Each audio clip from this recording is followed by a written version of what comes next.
All right, good afternoon, everyone. My name is Chase Cummings. I'm with the Dunn County Land and Water Conservation Department. I've been with the department for 2 years, and everyone is still eating.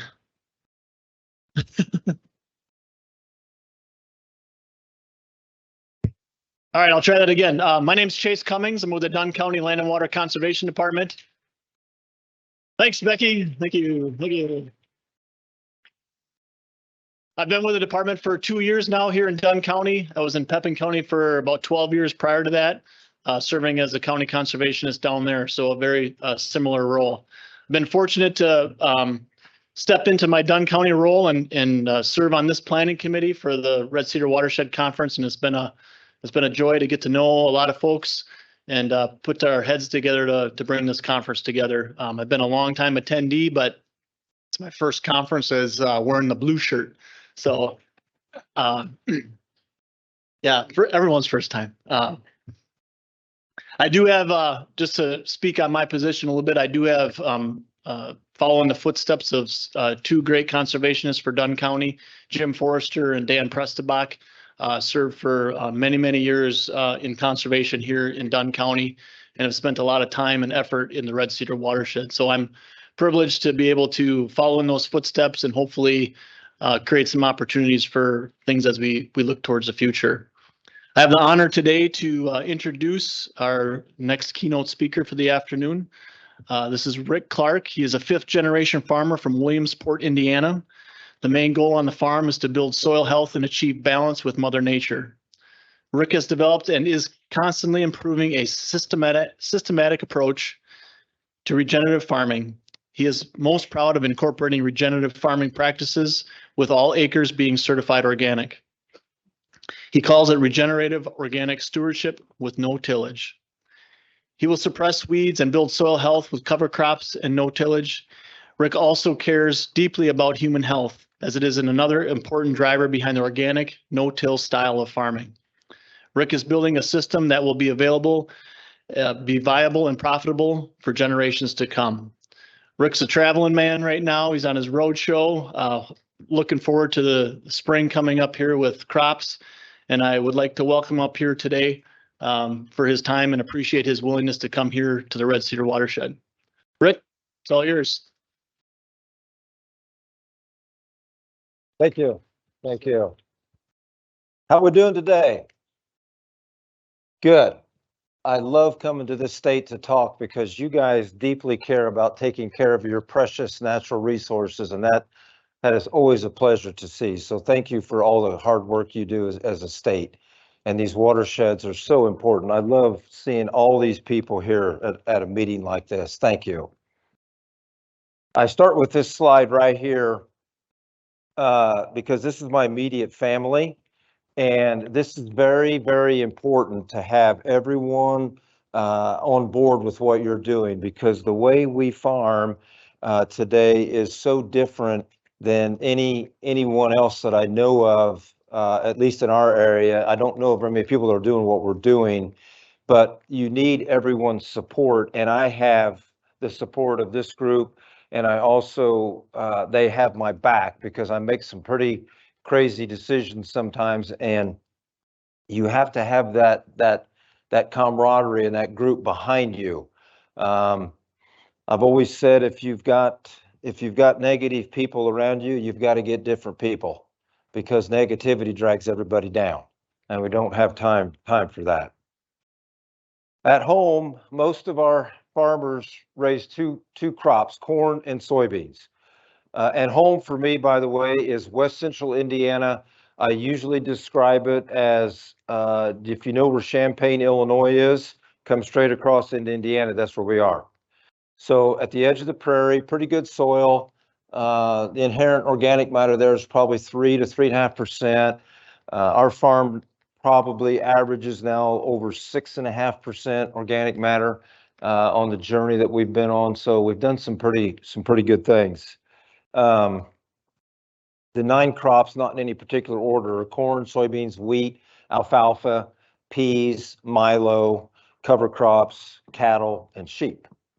So it takes this kind of diversity to truly build soil health the quickest and the most efficient way is this kind of a diverse system. And the +1 is what I call regen. And regen is when you take an acre out of production and you give it a cool season cocktail and then a warm season cocktail of cover crops. And then you get it ready for the next cash crop, which will be the following growing season. And most people wonder how you can take an acre out of production and take a zero. Well, it's not a zero. You're building soil health, you're sequestering carbon, you're building aggregate stability, you're building infiltration rates, all of these things, and you're setting that field up for success for the following year. And typically the reason why we would have a regen year is because a field has gotten out of step. So I don't know how you folks name your fields. We name our fields by the previous owner's last name and then the acreage, like the Smith 120.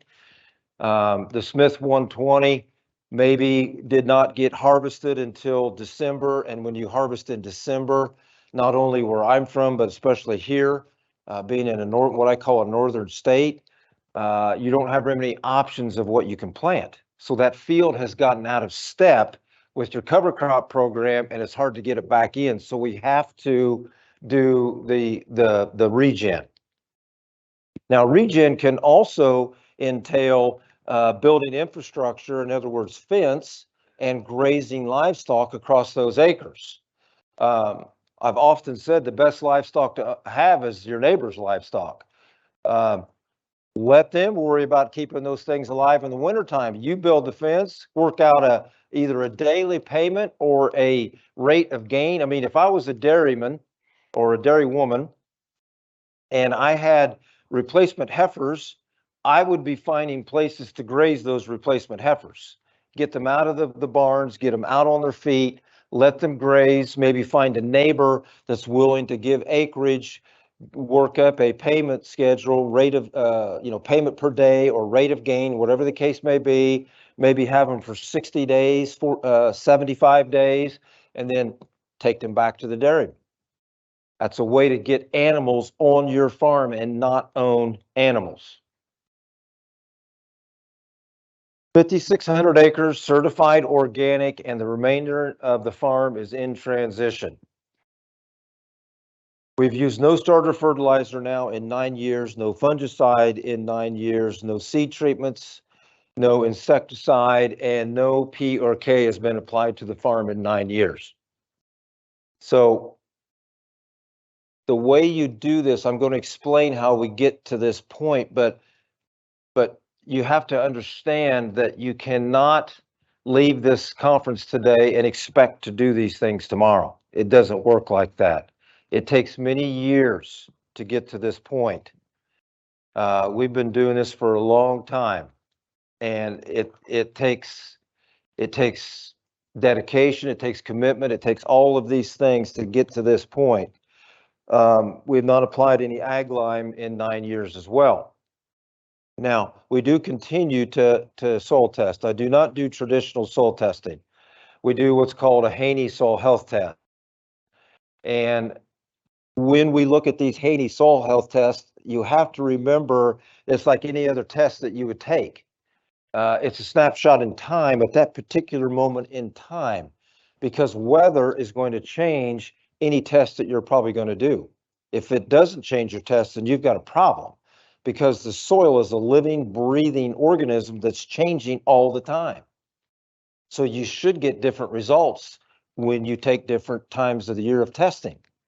So what we do is we take these test results, we'll put them on an Excel spreadsheet, we'll chart them, and we'll see what is the trend. What's the trend of pH? What's the trend of organic nitrogen? What's the trend of inorganic nitrogen? We track all of these things, and all of this can come from this Haney test. Right now, the average pH across our farm is about 7.0. And you see all those things right there on that slide. So once you take away the salts and the acids and all of the caustic chemicals and everything that's harming the soil and the microbes and the living organisms and the beneficials, once you take all those things away, you get to where you can start to do these things. And that's what takes so much time. We've not applied any nitrogen now in 4 years. We're trying to grow all the nitrogen we need. I mean, if you want to protect a watershed, how about that? How about that slide? That's just, we could just end the conference right here.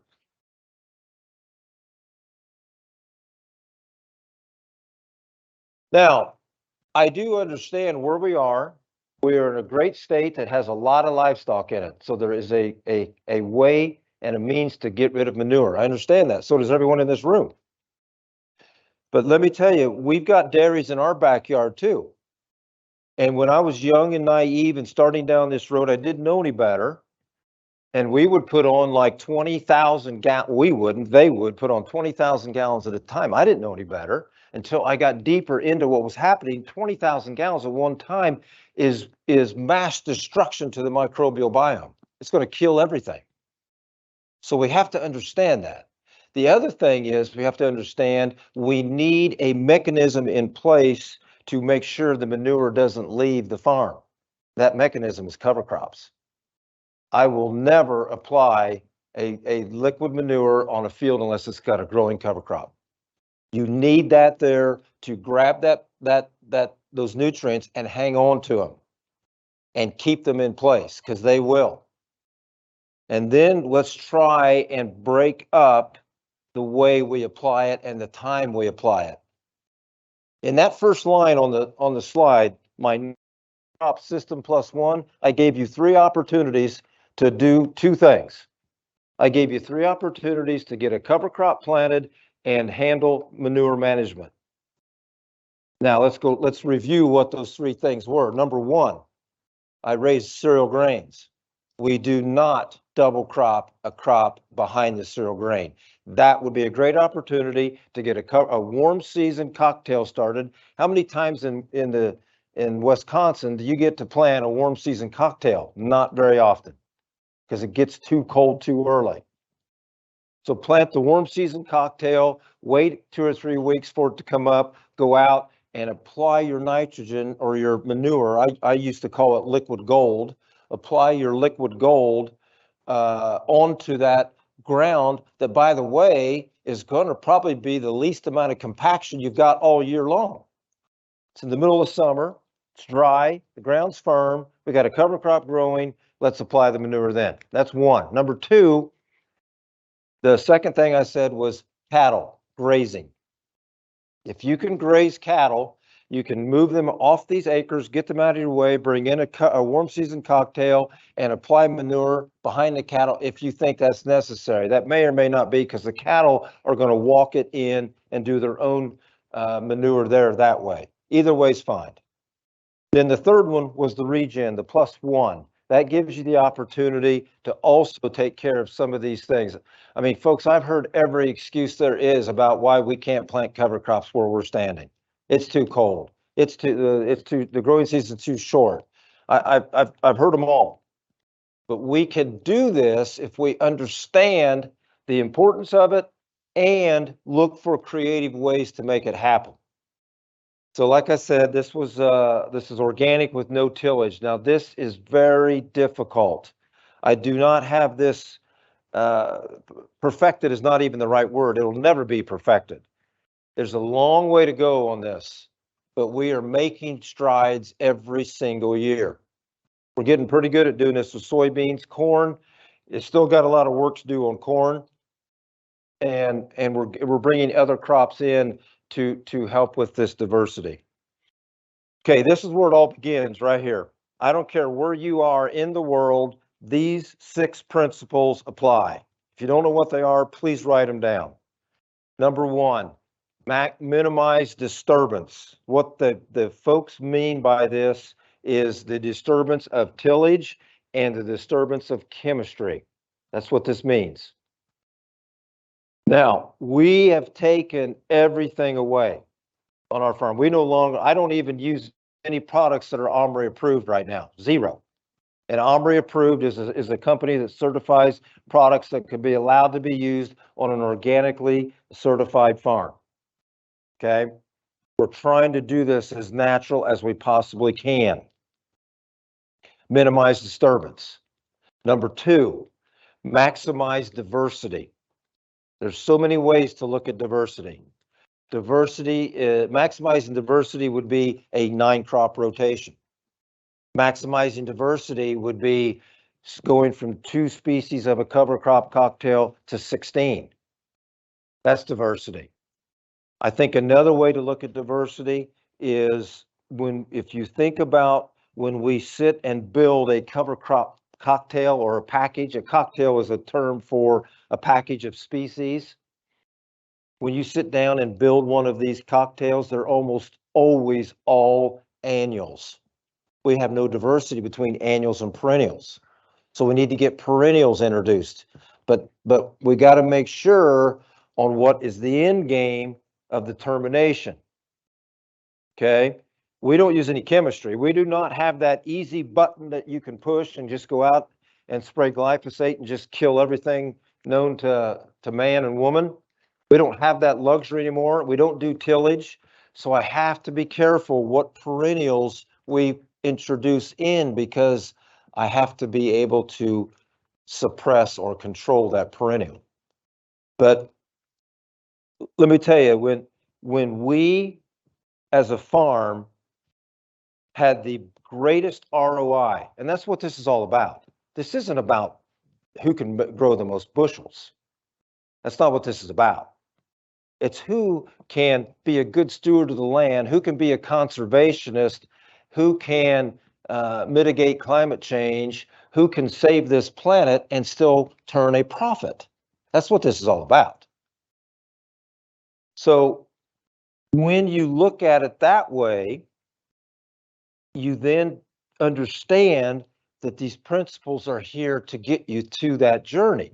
So number 3, living roots. We need to have living roots as many days of the year as we possibly can. I'm trying to get living roots for up to 280 days minimum.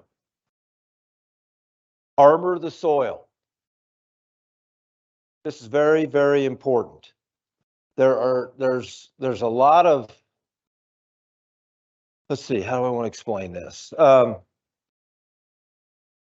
When we go in, when we pull into a field of ours in the spring to plant, we have a couple things we have to do. First of all, we have an app that's called Evernote.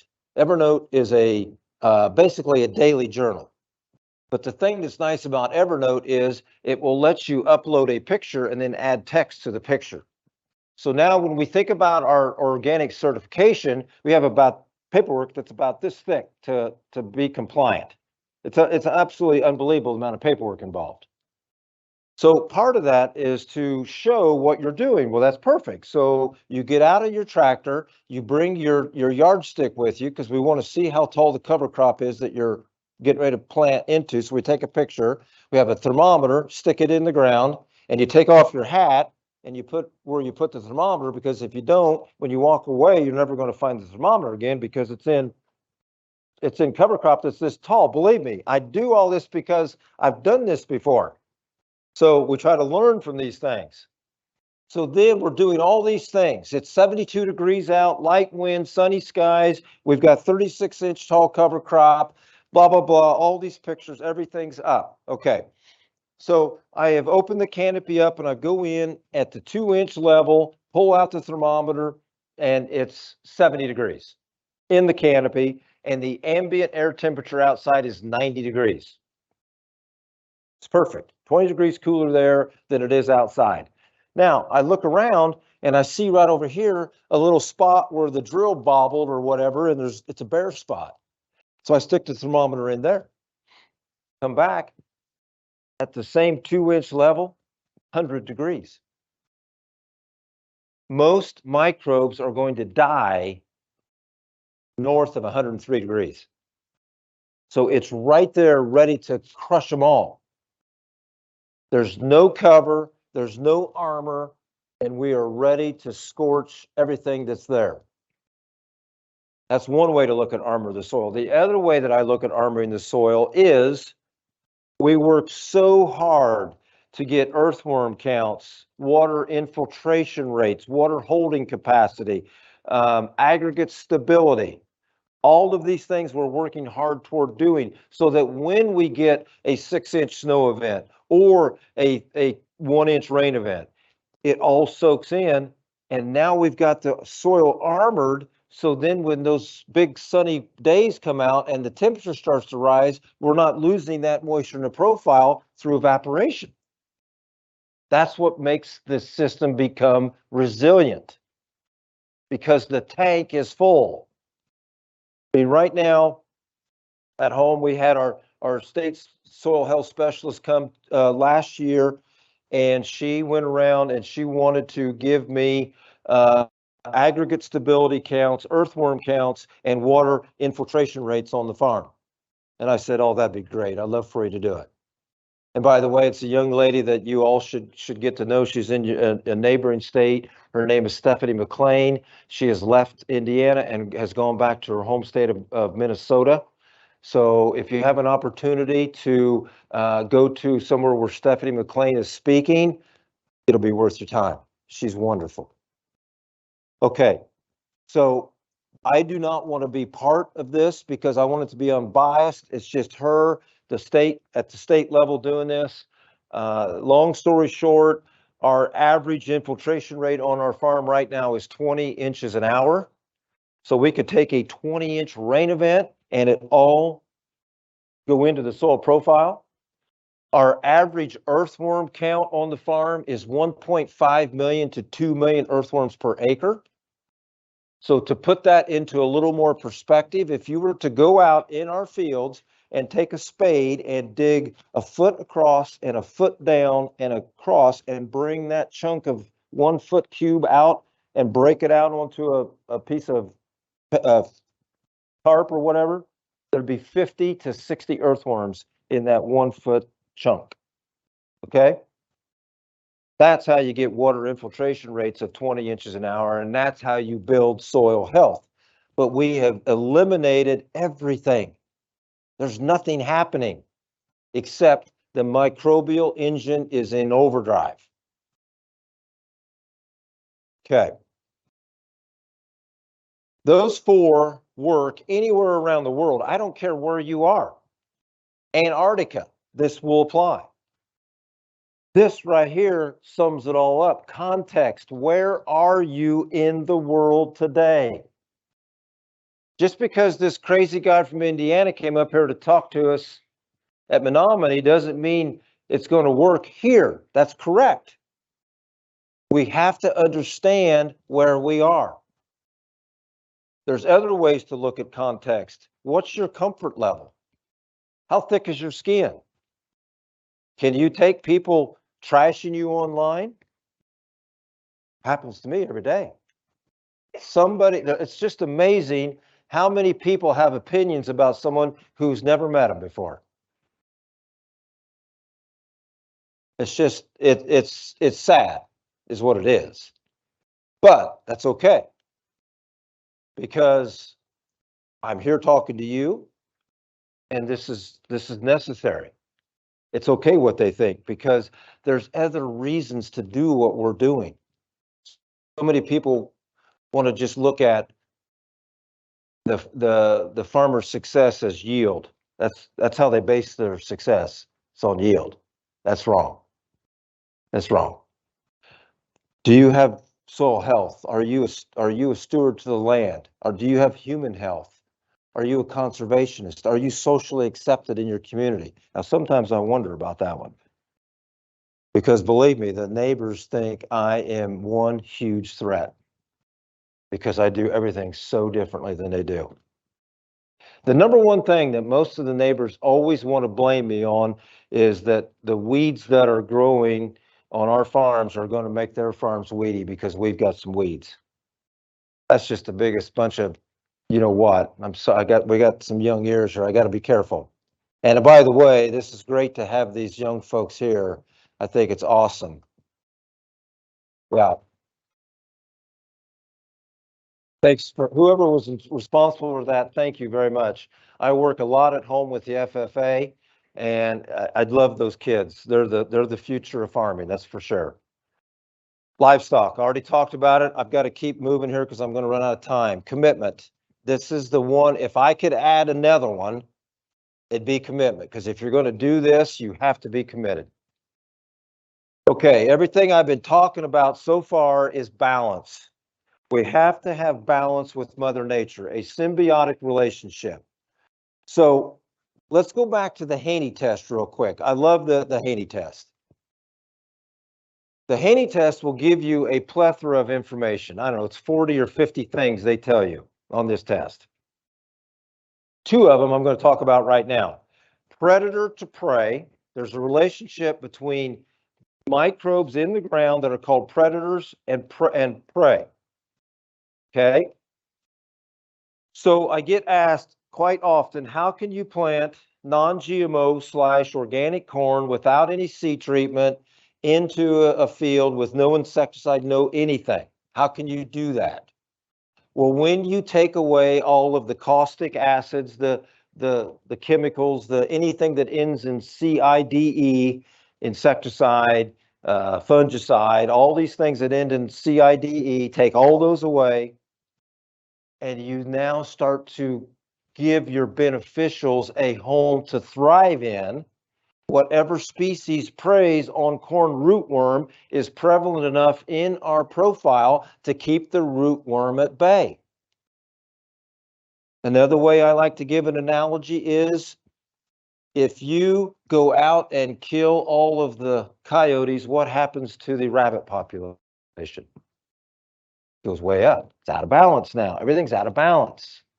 So you let those coyotes come back, the rabbit population goes down, and guess what? The rabbits don't disappear. It just comes down to a normal balance. That's the way this is designed to work. That's what we're trying to do. The second thing that I look at, and again, all this information, I mean, folks, we are data junkies. You cannot collect enough data. You cannot, because data puts you in positions of power. You can make decisions off of this data. So another thing we look at is fungal to bacterial relationship. If you were in a full till system, full fertility system, everything, you're doing everything there is out there, you are going to be about 100% bacterial and 0 fungal. That's not good. So then as time moves on and you start to do the regenerative practices, you start to follow the 6 principles of soil health, and you start to do this, they become balanced. I actually want fungal to be a little higher than bacterial. That's just me. So when we're in these systems that are out of balance, you need those inputs to keep this going. Because see, the input, I mean, it's amazing. I just don't understand how we let things get to where they are. I don't understand. If you were to bring up here a soil biologist or an agroecologist or someone like that, and have them explain to you the inefficiency that a corn plant has in taking up nutrients, it is sickening. About 30% of the nutrients that you apply to the soil get taken up by a corn plant. That's it. The other 70% are left to be leached away. I don't understand that. So we don't farm like that. That's farming to feed the plant. We farm to feed the soil so the soil can then feed the plant. Big difference. Take advantage of the free stuff. Does anybody know what this is? Anybody in that young table, you know what this is? Anybody? That is photosynthesis. This is the formula for photosynthesis, okay? What's so funny? Did you know it? Good job. So I'm not a biologist, I was. And since we've got a lot of young people in the room, I'm going to go ahead and tell you what I suggest to young folks to go to school for that would like to be a regenerative farmer. I suggest you go to school to major in biology and minor in ecology. And you will be one heck of a regenerative farmer. I wish I would have known that. I don't know what any of this means anymore, okay? But I don't have to. There are people that knows what that means and they can tell us. Here's what I do know. It is up to us to maximize the amount of sugar and oxygen that we pump into the soil profile. And that is done through living roots through photosynthesis. See, the right side of that arrow is sugar and oxygen. Those are the two things that we need to pump into the ground to get into the soil profile to feed the microbes. The microbes are no different than we are. They are a living, breathing organism. They breathe in oxygen and exhale carbon dioxide. The three limiting factors, in my opinion, to raising good corn are these three things: water, fertility, and carbon dioxide. And you're going to say, that guy is crazy. There's carbon dioxide everywhere. That may be, but we've got to get it into the plant. Does anybody, okay, let's see if you know this one. Do you know where the stomata is on a corn plant? Where is the stomata on a corn plant? It's on the bottom side of the leaf. Okay, so here you got this beautiful corn plant standing out in the field. And now you need to Google this because it's really pretty cool. The stomata actually opens and closes just like our mouth does on this leaf of this corn plant. It's really cool. So the corn plant is standing out there and he's just loving the Wisconsin sunny day, and he's down here trying to breathe. Well, why do you think God put this stomata down here? Because the carbon dioxide is coming from the ground up and it can capture that carbon dioxide. So we need this happening.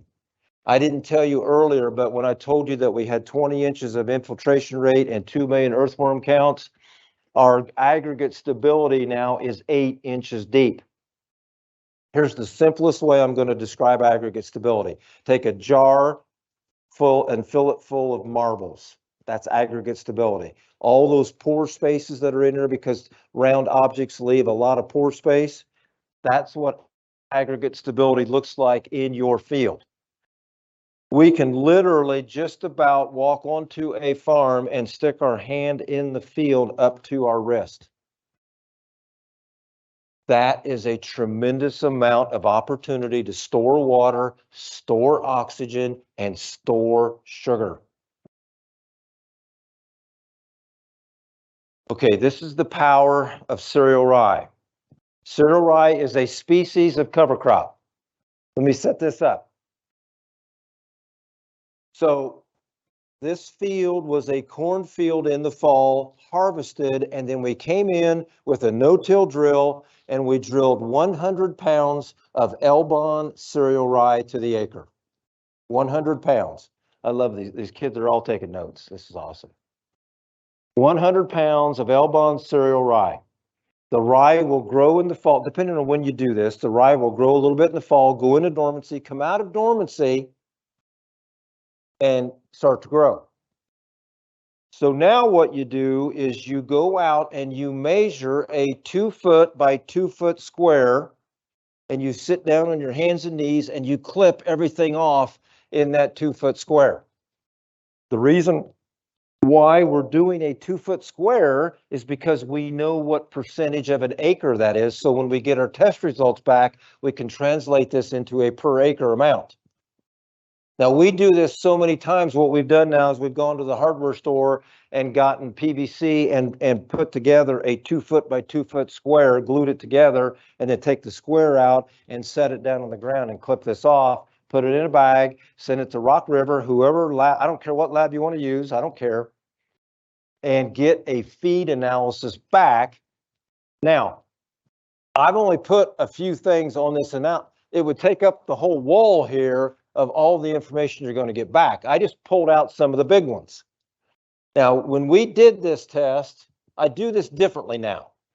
Instead of doing it on a size, I do it every Monday. And we take it on the Monday when we think the rye is coming out of dormancy, and we go all the way through until we plant the next cover crop every Monday. Because I want to see where is this peaking and where is it exhausting all the way out, because you're going to understand what I'm talking about in just a minute. So in this above ground material, look at this. We've got 82 pounds of nitrogen. This is in the stem, the 12-inch stem. All of this is. Now, that's 4 days. In 4 days, it went from 12-inch rye to 18-inch rye. And look at where we are now, 120 pounds of N and so on and so on. And we're up to 4,000 pounds of biomass.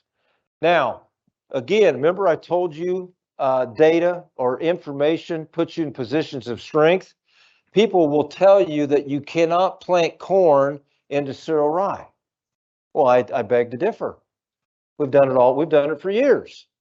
But once you understand what's happening here, that the rye is sequestering the nitrogen away from that corn plant, you then have to bring your nitrogen forward into your system.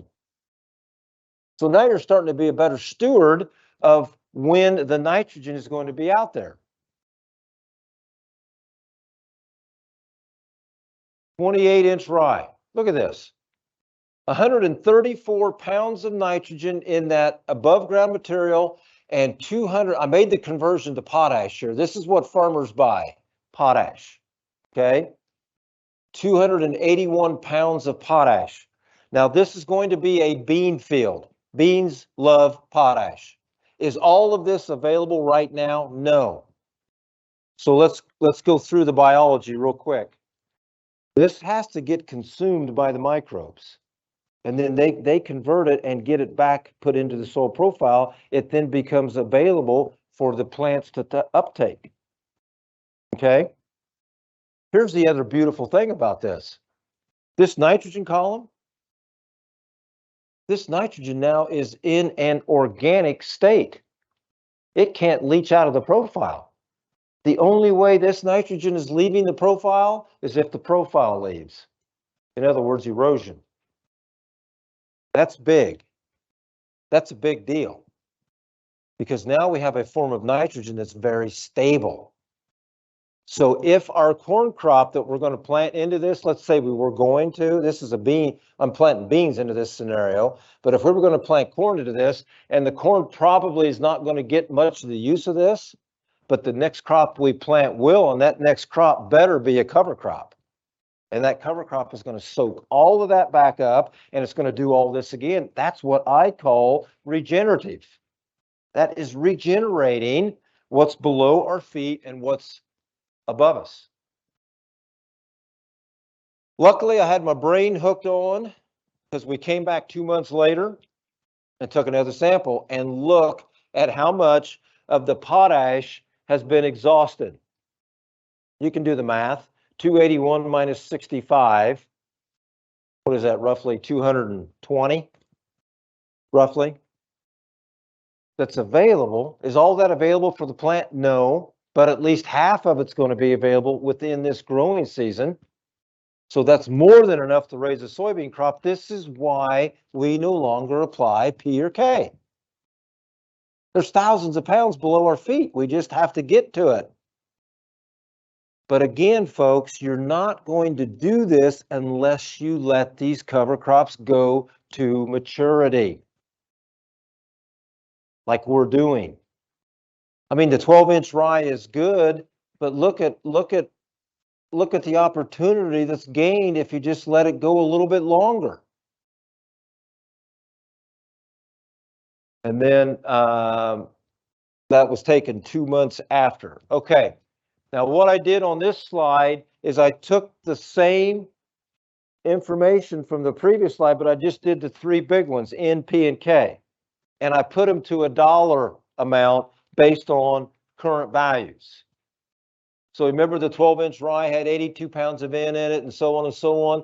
It has $230 worth of N, P, and K in that above ground material. The next 18-inch rye has $345 worth of value. And then the tall rye, the 28-inch rye, has $435 worth of value. That's insane. And then there's the dead rye, and then here's the numbers I used to get here, and this is based on August the 1st of 2022, so things may have changed a little bit. But I guess, I mean, when I go home and I look around, the amount of fertilizer being, I mean, it ought to be against the law to put a fertilizer on frozen ground. I don't understand how this can be done. But I go home and they're blowing on fertilizer on frozen ground. They're knifing in anhydrous. They're doing all these things. Apparently, everybody wants to complain about how expensive the inputs are. They're not expensive enough yet, because it sure hasn't deterred any use of them. I don't know what it'll take. $3,000 a ton of anhydrous. Will that slow it down? I don't know. I don't know. Nitrogen. Okay, front table. What percent of the air that we're breathing right now consists of nitrogen? Does anybody know? How much? You're close. This is a sharp table up here. Thanks for keeping me honest up here. Are you the teacher? You need a good round of applause.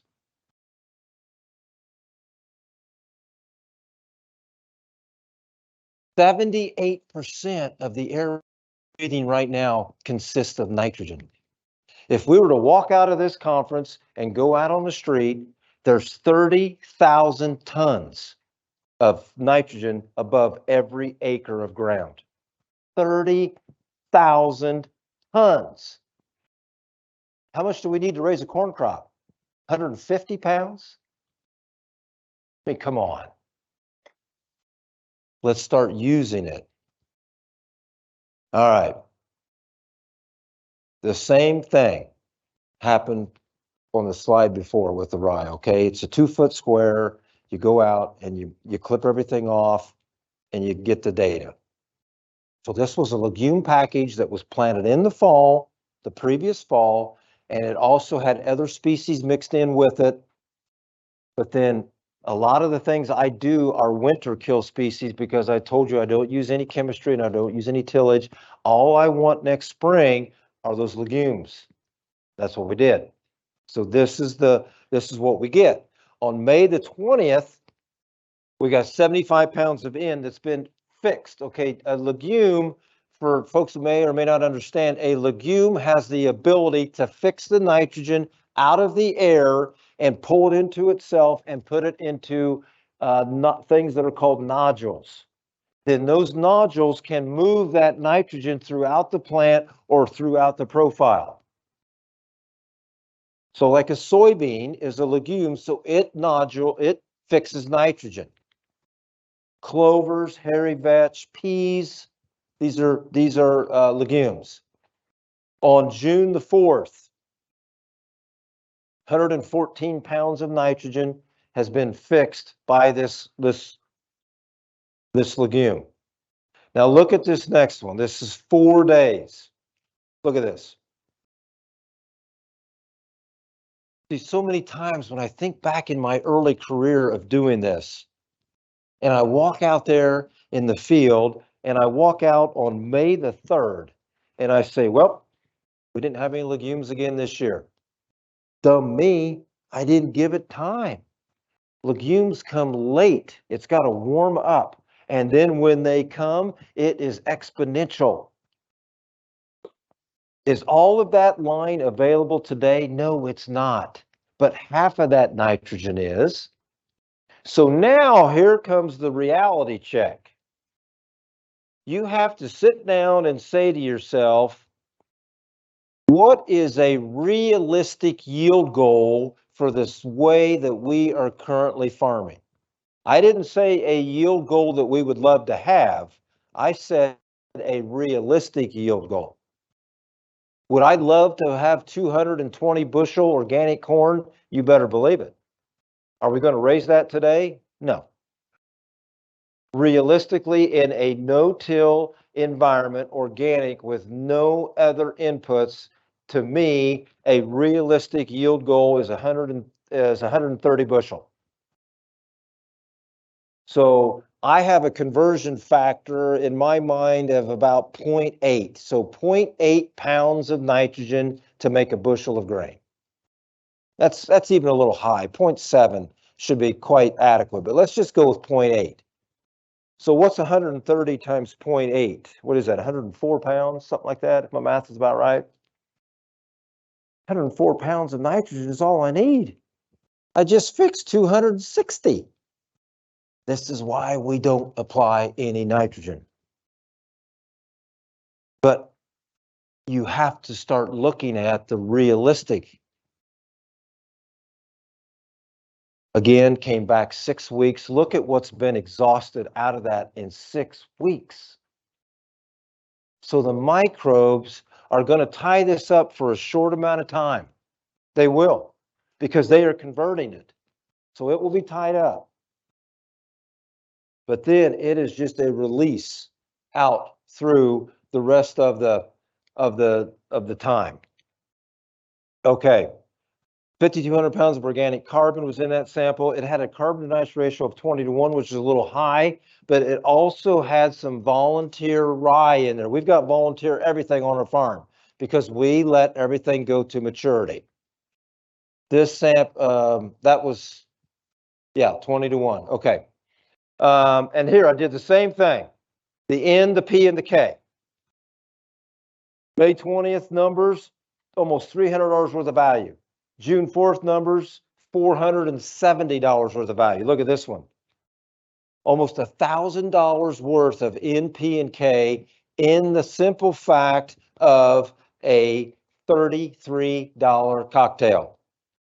That is amazing. $33 was spent in the fall to get the potential of that return right there. And this is just the three big ones, N, P, and K. I don't have boron, I don't have sulfur, I don't have manganese, I don't have anything else up there. Calcium, nothing. This is probably the most powerful chart that I've ever built. What time am I done? At 1 or 1:05? Okay. All right. I don't know if, yeah, we're going to have to stop if we're going to do some questions. Anyway, here's the most powerful chart ever built. I'll try to get through this quickly. What this is yield over here and time down here, okay? We started our journey somewhere over here. As we incorporated cover crop, no-till more and more into the system, standard deviation right there is yield. We had a yield variance of almost 30 bushel. Here's what I mean. We would pull into a field, take off, and drive through the field, one pass through the field, and yield was doing this, 30 bushel. When we got the cover crop and the no-till in high gear and we started pulling things away, we got to a flat line and yield started to turn up. This is the 200 bushel line right here. So this is our farm average across these years. As we got more stable, we now had a yield variance of less than 5 bushel. That is power. Because then when you get some delusional leader on the other side of the world make some crazy notions that they're going to do something and markets react to these things, you can then comfortably sell into these because you have the stability information behind you to show you how stable your system is. And when we were at the peak of this stabilization, we were 100% no-till, 100% cover crop, 100% non-GMO, and 70% reduction of inputs. That's when we were knocking it out of the park. And then I got this crazy notion to do organic no-till, and our yields dropped 25% right off the bat. But that's okay, because we sell our products at a much higher price, so it's way better in the long run. Same thing on soybeans. Input reductions. From 2011 to now, we have saved 50% on diesel fuel. And there's two reasons for that. One is we don't make all the trips through the field anymore. And two, we lowered our horsepower from 3,350 down to 1,200. Synthetic N, 0, MAP 0, potash, lime, and chemistry. Now, these are all averages because one year we may have been heavy corn, light beans. Next year we may have been heavy wheat and light corn and heavy beans. So I just took the average of the N and all that. Now, what do those savings mean, though, in your pocket? The diesel fuel savings is $62,000, since the synthetic N is $605,000. I don't know what just happened. I don't know what happened. Okay. MAP, 334,000. Potash, 347. This is the, or lime, 126. That's the one that gets me. We were spending $483,000 on chemistry that gave us weeds that were resistant to the chemistry we were buying. Unbelievable. That's a great game to be in, isn't it? Seed, and I probably am not going to have enough time to talk about this one, but we're saving our own seed now. I'm going to talk about it in my breakout session. Folks, we're saving $2 million a year on inputs, and I don't have everything in here. I don't have depreciation of that horsepower. I don't have labor. I don't have a lot of things in here, and right there is $2 million. This is why yield does not drive our system. Now, I went to Purdue University, so don't hold that against me. And I do know that even though I went to school there, I do know you have to know what yield is to make an ROI calculation. I know that, but that's where it ends, right there. It's about maximizing your return on your investment, and it's also about human health. I wish I had more time. Yesterday, I spoke at a group just south of here, and I went for 4 hours. And I don't think I've got that kind of time today, but I am going to speak across the way in just a little bit. Let me see what my next slide. Okay, it's just things that we need to be aware of, but I'm not going to be able to go through all these. So I think we need some Q&A. I'm going to go ahead and move through this real quick, though, because I want to get to a slide here. If you are not uncomfortable with what you are doing, then you are not trying hard enough to change. Please thank you. Thank you. Please think about that for just, I don't care what you do. I do not care what you're doing in life. It's too easy to just keep hitting the easy button. We've got to create change, and change is good for all of us. I challenge everyone here today to get a little uncomfortable. I think you'll like how it feels. I am proud to be a farmer, but I am way more proud of the way I farm. I call it regenerative organic stewardship with no tillage. Thank you very, very much. Thank you. One more thing. We do have a podcast on every Thursday. I've not gotten back into the 23 series yet because I've been too busy, but it's live on Thursday nights. That's how you can find it. We've had some tremendous speakers on this program right now. Last I checked, the podcast is in the top 140 podcasts on Apple. So that's pretty cool. So there's a lot of people looking at this and watching it. So come and join us. And the reason why I do this live is because I want the audience around the world to be able to ask questions to the speaker when they're on the show. So that's why we do it live. And then that's how you can get a hold of me. Thank you, Rick. Thank you. So he's not going far. Like he said, there's a breakout session following this across the hall, but we have about 5 minutes for some questions for those of you that might not be attending that breakout session. So there's some folks with some microphones from the team going around. We can, a couple questions. Hey, Rick. Rick, you talked about you get feedback from your neighbors about your weeds. What kind of feedback or pushback are you seeing from the chemical industry? From the, yeah. I don't Your mic on. actually. They know who I am. I have Mic on. Did I turn it off? No, I didn't turn it off. I don't know what happened. Okay. I have had people come that I'm assuming have my interest in my best interest in mind. These people I don't know, because it's amazing who comes out of the woodwork.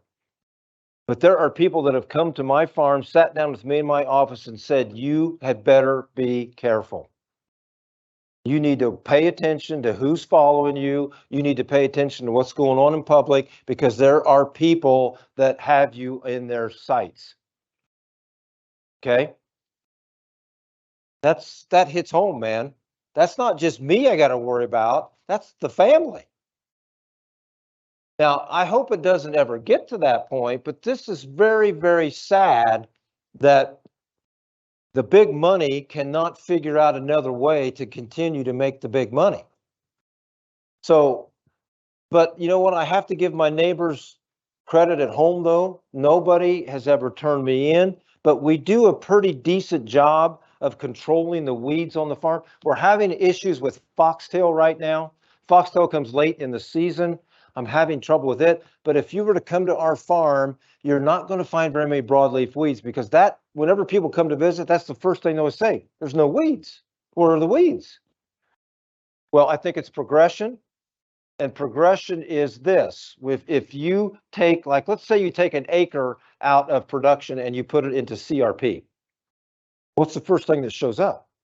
Broadleaf weeds. Then what's the second thing? Grass. Third thing is shrubs, and the fourth thing is trees. That's what happens to every CRP piece of ground there is, unless it's managed in a different way. So now when I think about that, that's what's happened to our farm. We started with broadleaf weeds, they're gone. We're now in the grass phase, and I'm actually seeing shrubs starting to grow in some of the fields. So it's happening. But it's also happening because of that balance I was talking about. We have shifted to a fungal dominated farm. And when you do that, that's what's going to happen. So I don't know if I answered your question, but the neighbors at home are pretty good about our weed issues. And no, I have not been approached by any majors about I better stop what I'm doing, but I have had people bring it to my attention that I am in the crosshairs of a lot of people. So be it. Yeah. You talked about with the perennial cover. Why would you do that? Like the perennial cover. Perennial cover. Yeah. My mic's not, oh, there, is it back on now? Oh, maybe, is it go off when you go on? Ah, okay. Why a perennial? Is that the question? I think perennials are just good to add to the diversity of the system. I mean, I love alfalfa.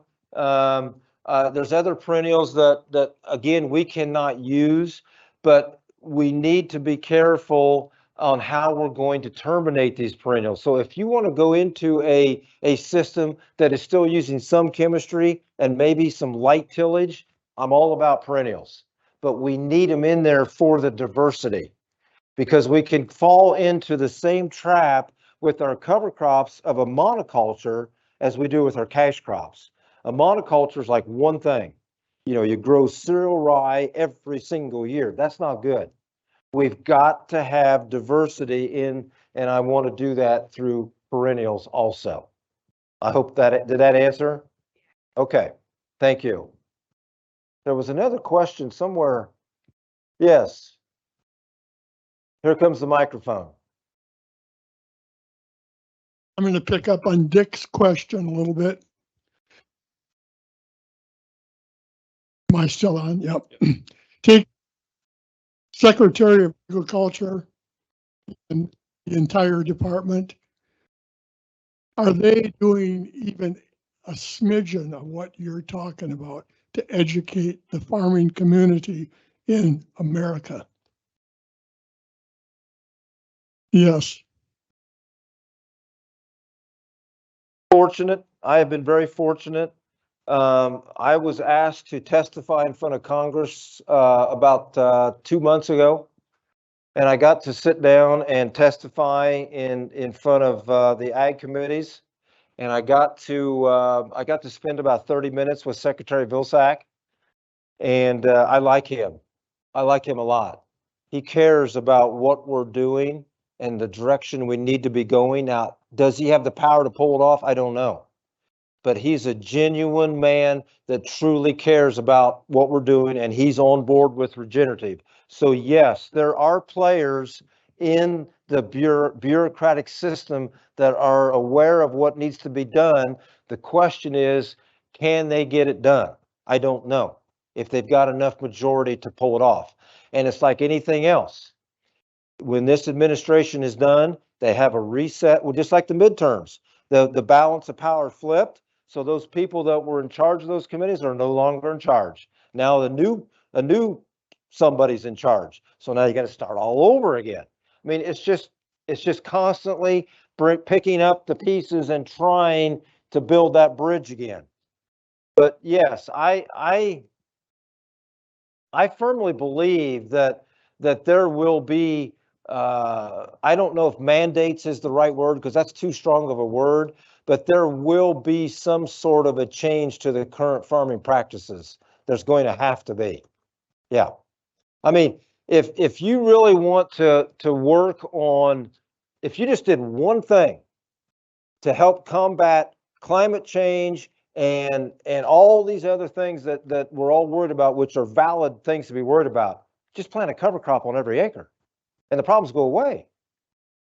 I mean, we've got, I don't know if this is happening here, but we've got companies at home now that want to pull the carbon dioxide out of the air and then pump it into the ground. Have you heard about this? I spoke in Montana, I don't know, 6 weeks ago, and they were, that was the whole buzz of the whole conference of that, because these companies are taking eminent domain even across the Indian reservations and burying these lines. They're just going wherever they want to go. That's not right. That's not how you fix this problem. You fix this problem by getting something growing green on every acre there is. And then the problems go away.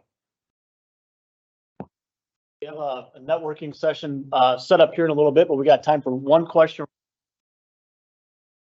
I was just curious, how do you keep the bugs and like birds away if you don't use like pesticides and stuff? You're doing a great job. You are doing a great job. That is an excellent question. It goes back to balance, okay? When you have balance and you have the beneficial species, there's like, if you were to go out and spray a insecticide, you're going to kill that targeted species, that one species like an armyworm. You're going to also kill 2,000 plus beneficials like bees, my brain just went dead, whatever, butterflies, whatever the beneficials are, you're going to kill them all. So when you do that, you no longer have a healthy system. So that opens up then the invasion of pests to come in. Let's go another way. Let's do this on another analogy. If there was a group of, if there was a leopard that was going to come in and need to get dinner for its family, which part of the herd is he going to go after? The strongest part of the herd as food, or is he going to go after the weakest part of the herd? The weakest, right? Same thing's happening out in your field. So once you get the health of your soil and the health of your plants up, the pests will stay away. Now, the quick and easy way to do this, I think it's called, is it called a, no, it's not a spectrometer. What's the, when they do the bricks counting, they look at the refractometer. Thank you, whoever that was. Thank you. Brix is it's BRIX. It's the short version of basically what is the sugar content in the plant you're looking at. You typically want Brix levels 12, 13, 14 or higher. And if you can get to these kind of numbers, the pests will not be a problem. So great question. It's been a blast. Thank you. And again, this is very refreshing, very, very refreshing to have these young students here. Thank you so much for having them. Thank you.